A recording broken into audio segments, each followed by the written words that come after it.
so angry. Don't make the black kids angry. So I'm coming back from one of my crew's house from a little cigar fest we had last night, and I turn on the radio. There's NPR. It's a show called On Point. It's on around between 10 p.m., 11 p.m. Eastern time.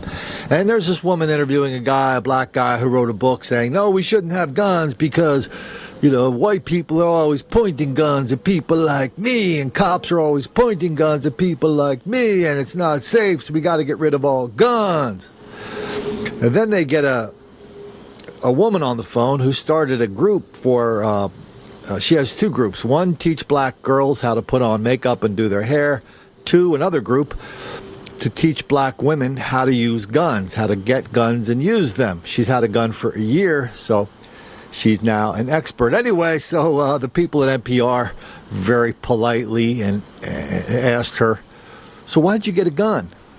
She said, because after the election, my children felt unsafe by all the racist Trump people, and I want to have a gun in case they come for us. We'll play that clip and talk about it at a little more length on my podcast. You can find it at all of your podcast providers, except iTunes. Guess why? So not one person on NPR and that huge news bureaucracy over there, not one person could send an instant message or an email or a text saying, hey, when that black woman leaves her house, who was she in most danger from? Well, the first answer is, well, your boyfriend. Whatever boyfriend of the month you have, you're in danger. You and your kids are from the most danger from him. He's going to be black. Who are you next in danger from? You're in danger from a fellow or a lovely lady who's going to stick a gun in you and shoot you for whatever reason he feels like manufacturing at the moment. And then when you start talking about the black danger from white people, that is so far in the distance. It's like, compared to a black person killing a black person, it's like hundreds and hundreds to one of a white person killing a black person. But because this woman has so much scorn, antipathy, and hatred for white people, she's just sitting there making up this fairy tale, just like Jussie Smollett, about white people roaming the country, attacking black people, especially Trump people. That's the fantasy.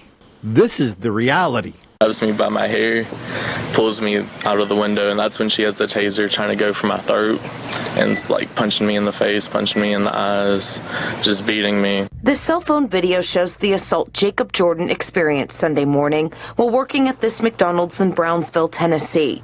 Jordan, an overnight manager, says two customers were upset about how long it took to fill their order. Jordan says they wouldn't stop blowing their car horn. I came to the window, I said, hey, I'm the manager, you're just respecting me and the customers behind you by laying on the horn. We can refuse to serve you because you're being disruptful. Jordan says that's when Marquenta Glidwell got out of the car and approached the drive-thru window. He says she hit him with her credit card and used a stun gun, leaving a nasty-looking mark on his neck. At first, we thought it was just scratch marks from her fingers until you look at the video and you can clearly see her trying to jam the taser into my throat. He says the whole time she was threatening to kill him. He's saying that because I voted for Trump that I deserve this, which I wasn't even old enough to vote when he ran. Jordan, who says he's gay, was shocked to hear the woman call him several insulting things. And I was like, my sexuality has nothing, because this is before she hit me, I said, my sexuality has nothing to do with my job. It doesn't affect this place. You shouldn't be bringing it up. Glidwell was arrested by Brownsville police a short time later and charged with aggravated assault. Jordan's mother would like to see more serious charges. She needs to be charged with a hate crime because she hated my son for the color of his skin and his sexuality. That's hate. That's a hate crime to me. Please, sir. I want some more.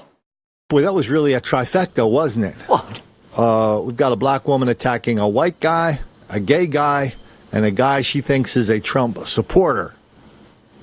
That checks all the boxes. And you know what happens when you start checking boxes around here. Yeah, that's going to make some black kids angry. Don't make the black kids angry. So angry.